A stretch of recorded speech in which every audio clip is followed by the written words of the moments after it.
Hello, my name is Logan Bowlds. I'm the head of school at Stratford Academy, and today is our inaugural Carline Conversation podcast. This will be available in both audio and video format, and I am joined today by three of my lovely ladies, three of my division directors. One, Dr. Kelly Causey, head of preschool and lower school, Miss Jennifer Sweat, head of middle school, and Miss Theresa Ferrari, head of upper school. Today we are here to discuss all things pandemic and life lessons and school lessons learned from it. So our first question today is, looking back over the past year, what do you think is the most important lesson that you have personally learned during this year? Ms. Theresa Ferrari. Thank you, Mr. Bowlds. I think for me, I've learned that I can operate on a lot less sleep than I thought I needed. No, seriously, one of the things that I've learned is I just, at the beginning of all this, I thought, gosh, I'm never going to be able to control these kids and get them to do what they're supposed to do and get them to cooperate with the protocols that we have set into place. But really, they've been remarkably compliant with what we've asked them to do.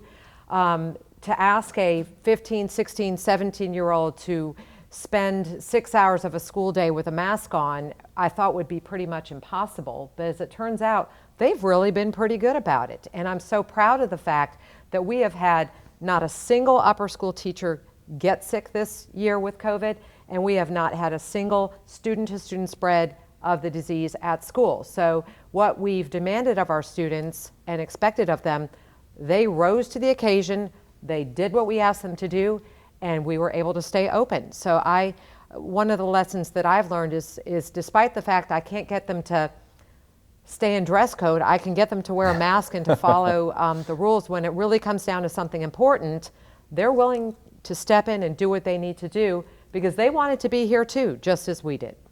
Now, Dr. Causey, looking back at the past year, what do you think is the most important lesson that you've personally learned from this? Personally, I have learned that teachers can be more flexible than they think they can. To me, the personality of teachers, it's funny, you would think that teachers would need to be flexible because they're working with kids who are very, very flexible themselves, and you never know what's coming. But when you look at the personalities of teachers, and we've talked about this in the past, we've given personality tests to our faculty before sometimes. They are rule followers. They want to know what's coming. They want to know exactly what to plan. They want to know, they don't want anything thrown, they don't want any monkey wrenches thrown into their business. Yeah. And this whole last year has been a giant monkey wrench in everybody's business. And they really, when forced to do it, kind of took a breath and said, okay, what can we do differently? What can we change? What can we, and really what I have seen with our faculty from preschool all the way through high school, as an administrator, but as a parent of two middle schoolers, as just across the board, friends who have high schoolers, everybody here is worried about the student at the student level, whether it's their physical health and safety and what we were planning for that and all the mitigation efforts we put in, or their learning, or what they missed, or where are they. And so I think at every division we have really put in a lot of effort of making sure that we're reaching every kid where they are, because that was a lot of the discussion in working with preschoolers and lower schoolers. We're teaching them to read. I mean, that's my teachers were in a panic in March and April because those pre-K, kindergarten, first grade kids, that's when you learn to read. That's like magic time. Mm-hmm. And what are we going to do when we get back to school in August and they haven't had this? And so they went so above and beyond while we were at home to try and make sure they were getting everything that they could get, even though it's impossible. But then everybody did what they had to do this fall when we got back to make sure that they are where they are and where they need to be. So I think everybody has stepped up to do exactly what they needed to do. No doubt. I think that's a blessing of our independence too, is that the idea is that we knew that the kids were going to come in with gaps and things that were missing from that last quarter of a school year, and the teachers weren't stuck to having to keep going full force at where they thought they were going to be. They were able to back it up and go from there. Mm-hmm. And it's so true. We think teachers are these, naturally out of the box thinkers, but no, we are safe people. And so we want security and a calendar and a plan. And so the idea of having all that thrown out, it can really unsettle you. Mm-hmm. So again, looking back at this last year and all the things that have happened during the pandemic, what do you think is the most important lesson that you personally have learned? Flexibility. Amen. I am one of those who likes a plan, I like, a calendar, 18 months planned out ahead of time, and obviously that has all gone by the wayside. And the lesson I've learned is that it's okay. Absolutely. It's okay. Everybody's still good. We are focusing more on the individual needs of each child, each faculty member, each family. And so we're looking at shorter chunks instead of, planning huge long-term items. And, we plan things, and sometimes they work and sometimes they don't. And that's okay. Absolutely. That's okay. And thinking of that flexibility, as educators, we are naturally, you would assume that we are naturally flexible just because we're around other human beings who, throw things at us, and we have to kind of dodge and weave as we go about. But given a pandemic, it's difficult. It really revealed to us the need to really be flexible and to take each day as it comes, and small chunks versus big chunks, sure. So as educators and as division leaders and department directors, what were you most concerned about when you thought of your students? When we were all huddled together, sending the emails that we thought, were going to be just a temporary shutdown that then turned into 3 months of missing school, technically. What were some of the first concerns that came to mind? I was afraid we would lose that connection with them. Mm-hmm. School is all about relationships, especially here. Teachers have relationships with each of their students. Students have relationships not only with each other, but also with their teachers. And to lose that for 3 months is frightening for both the kid and the teacher. That's what I was the most concerned about, especially with our middle schoolers. Sure. Because those are they're difficult to make. And by March in the school year, we have made those connections and established those relationships. And then they were just cut off by having to be physically separated. So that was my biggest concern. Sure. I know something I was worried about from a head of school standpoint was the idea of, obviously we care about our students, we love our students, but what we were worried about was actually losing them, the idea of them going to other schools. And so kind of a mixed blessing behind this pandemic was that it revealed to us that we have to continue to define our value to our families. And I think we've been able to do that, particularly since when everybody shut down for March, April, and May, and the fact that we resumed school on our targeted date of August 19th and have stayed in school since then and have remained one of the only area schools to have stuck to our original school calendar that we put out over the summer. I think that's a testament to the hard work of our administrators, our teachers, our families, and our students as well. Now, character ed is a really key part of our curriculum. How have you seen some of the character traits that we emphasize, that we tell our students are important, come into play during the last year among our community? I have seen, again, with the students just kind of stepping up and doing their part, that they have been good about taking more responsibility for the cleanliness of the school, responsibility for maintaining social distancing, responsibility for doing things in new and different ways. They've had to learn how to adapt to new tools. Also, for those few children that had to go home to learn from home, that took tremendous resiliency on their part. It was frightening for them to be not just away from their friends, but they worried about how would they keep up. And so I think just that whole concept of responsibility, that everybody has had to step up with that, not just in terms of the practical running of the school, but also in terms of keeping up with their school work in this sort of new and different paradigm. Sure. Something I know that I saw was the compassion. Something we really try to preach to the kids is compassion. And the idea that, we certainly, while we had some of the fewest cases in our area. We certainly had our fair share, predominantly those being out for close contact.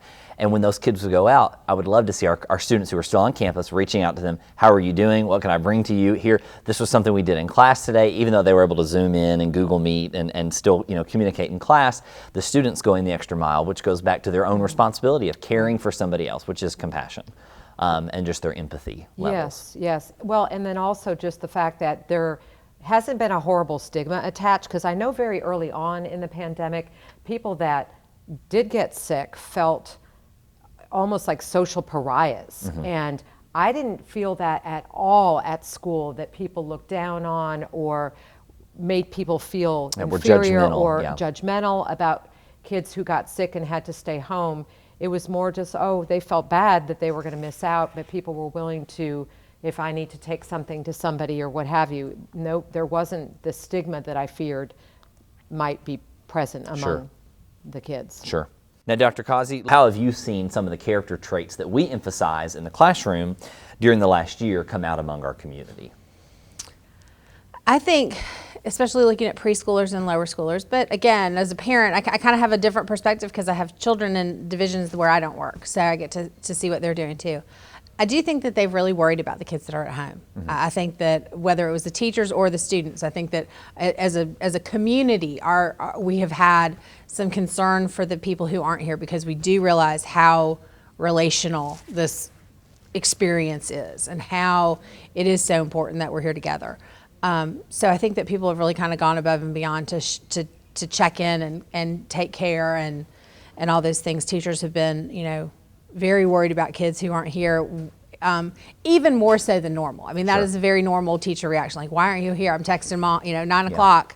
Where are you? Is so-and-so sick? Now it's, what can we do? What do you need? And really putting in a lot of effort with that.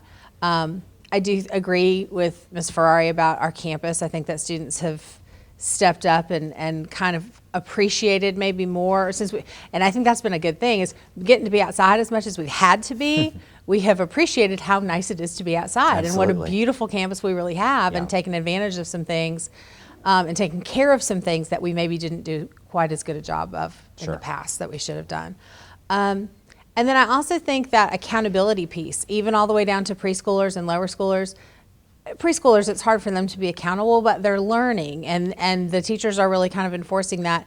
And it's not just accountability for their work, it's accountability for their stuff. I mean, I have a hard time remembering my mask every morning, and I have to hang it on my rearview mirror to make sure I've got one in the car, and then I have to fuss at my people to make sure they have one. Well, when you're 3, that's really hard. Those kids are managing water bottles. We've closed drinking fountains. We've done all these little things that have a big effect when you're teeny, and you're not really responsible for yourself, but they've been able to manage masks and water bottles and hand washing and hand sanitizer and all kinds of crazy stuff that they haven't had to do in the past, and they've just taken it in stride and gone right on about their business. Now, because of these experiences over the last year, and this is one of my favorite questions, is how do we think that, we know how the world has changed because of this pandemic, but how has doing school changed? What has it shown to us as what has changed at school, basically? I think from my viewpoint is that adaptability, that flexibility, the idea that we can almost, it's kind of a paradox. We can do school from everywhere, and yet this has redefined the importance that school needs to be done in person. We have been able to see how successful we have been since August 19th in keeping students on campus and doing the thing. Nobody wanted to wear a mask, nobody wanted to sit 6 feet apart at lunch, and nobody wanted to spread desks out, but we did all these things in order to remain on campus and in school. And so when I look at the way that a school has changed, have we brought in new elements of technology? Yes, Our teachers have grown light years in their own knowledge of practical applications that I think are long-lasting post-pandemic. The idea that they learn some new, cool, innovative ways to deliver curriculum to students in the classroom, and they've implemented those. But also, it has underscored the importance of being on campus. I feel like we've always kind of just knew it, of course schools happen inside of a school. But as we've seen, and the declining number of students who elected to resume school online have continued to decline, is that the importance of being together and that those relationships and community, and that school really is best done at school. Yeah, I feel very, very strongly about that, even though the mask puts a barrier up. Sure. You know, it really does, because as teachers, we use our body language, our facial expressions, not only to help present material in an animated and lively way, but we really look at the kids and watch for their reaction. And it is amazing how much you can read just by looking at the eyes, not by looking at the rest of the face. But it has been a barrier that even that is difficult. So if the barrier were even larger, say you're in your house and I'm here at school and we're only looking at each other across a screen, that's an enormous barrier that to me is just practically insurmountable. But for me, I guess it just really showed about how much teaching is about relationship that you have and the closeness that you have with those students. And it's been impossible for me not to even physically get close to my students. I can't socially distance from my students. Got the mask on, they've got the mask on, what have you. But it takes a humanity out of it if you have to be, you know, physically separated from those students. So cold and removed, I guess to me it just really underscores how much education is about the relationships that you build with your students. And you cannot replace that virtually. Sure. You simply cannot. I think something too that we've learned, regardless of the division, that a premier education that we have here at Stratford Academy does not translate well online. And it's why we have made a collective decision not to become Stratford 2.0, a virtual school that allows students from around the country, the state, the region, to Zoom in, to Google Meet into classes, because we've discovered our curriculum is hands-on, it's relationship-centered, and the idea that just doesn't translate in an online environment, which I think is a testament to our curriculum as opposed to kind of a deterrent. And our kids learn, even in middle school, you know, we think of recess as a lower school, preschool thing, but our kids learn when they're together. They learn from each other. Yeah. We know they learn from the teachers and from us, but they also learn from each other. Sure. And when they're not physically together and in the same space, they lose those social skills and relationships. And I mean, that's key. That is key. Okay, so what would you say from the last 365 days, what has been your favorite memory, a positive favorite memory that you've had over the last year of this pandemic? spending so much time in your office, Mr. Bowlds. We have spent. We've had some good laughs. We have had a lot of laughs. It is true. We have spent a lot of time together. Yeah. And one of my favorite. Well, I've got two favorite stories. One was when I called Miss Theresa Ferrari, head of upper school, when I called her to discuss a question. It was I can't remember if it was a parent request or something with a student or a teacher. And I remember talking to her, and I said, "Oh my gosh, Miss Ferrari, it's Easter. I've called you on Easter. I cannot believe I'm ruining your Easter holiday." And I think you said something to the tune of like, "I didn't even know it was Easter." Because all those days just got blurred together. And my second one was being able to have my 30th birthday, the drive-by for the birthday party. Yeah. And not even having a birthday during the pandemic was so like, I can't even believe we're focusing on this in the midst of this international health crisis. And yet, seeing students, seeing faculty, seeing parents drive by and throw gummy bears and birthday cards and balloons out windows was, again, such a testament to our community that we have here. And that was, even though I cannot believe my wife planned that and everybody kind of coordinated it, that was such a bright spot in a really dark and kind of confusing time. Yeah. Yeah. One of my favorite memories is really at one of the football games in the fall, because the students were so anxious about being able to go and have a student section, and was it going to be fun? Were they going to be able to be spirited? And I was just clear there. I knew there was no way I could socially distance them, but we were outside, so that was okay. But I insisted that they wear masks, even as just an example that at Stratford we do things the right way, as an example to the other teams, what have you.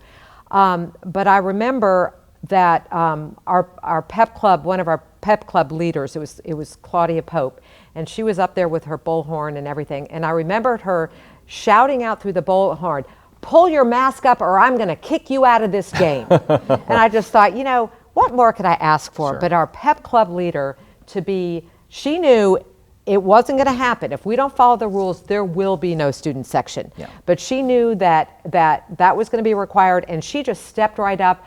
And I just thought, this is too good to be true. This student body is so compliant and so cooperative and respectful, and I don't know, I loved them that day when I was watching everybody. They were still having so much fun, but they all had their masks on. And I just thought, this is amazing that these kids could still have fun even though this new crazy rule is in place. And it just made me really proud. They understood they needed to do what needed to be done. They did, in order and to they have were willing the to fun. do it. And they were willing to do it. They were willing to do it.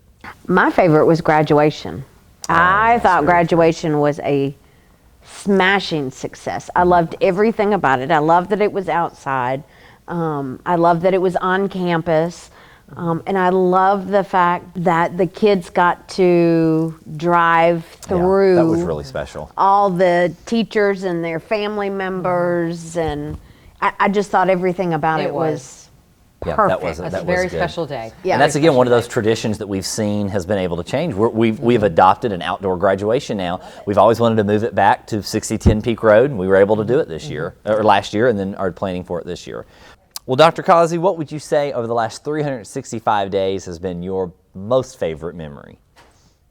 Let's see, most favorite, probably personally, was when we were working at home last spring, and John Henry and Catherine got to work together on one of their STEAM assignments, their online STEAM assignments from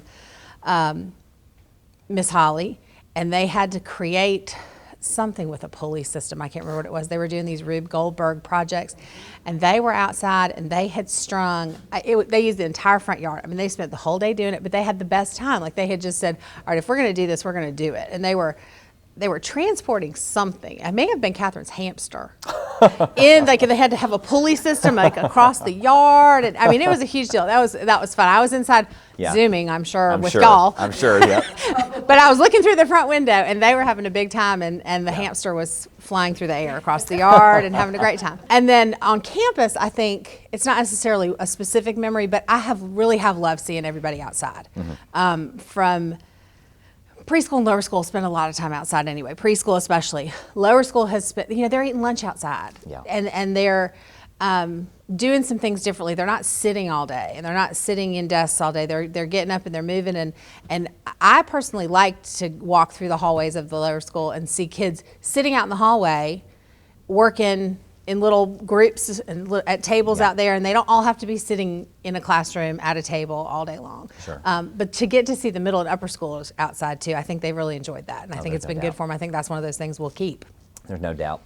I know something I was thinking of too when we think back to those March, April, May, June months when we really were off campus before coming back in July for at least admin, was how much time we did get to spend with our families. And I know that sometimes that it was could be borderline too much time, but we do think about having, in what world, in what society, in what generation will we be able to have that much time just exclusively with family? And so as somebody with 2 young children at home, I know that I will never be able to have that time back. And so that was a really important step. Once again, thank you for joining us for our inaugural Carline Conversation podcast. Once again, I was joined by Dr. Kelly Causey, Miss Jennifer Sweat, and Miss Theresa Ferrari. Be on the lookout for future series that come your way as we continue to be the leader in all things, not just education, but all things child rearing. Thank you very much.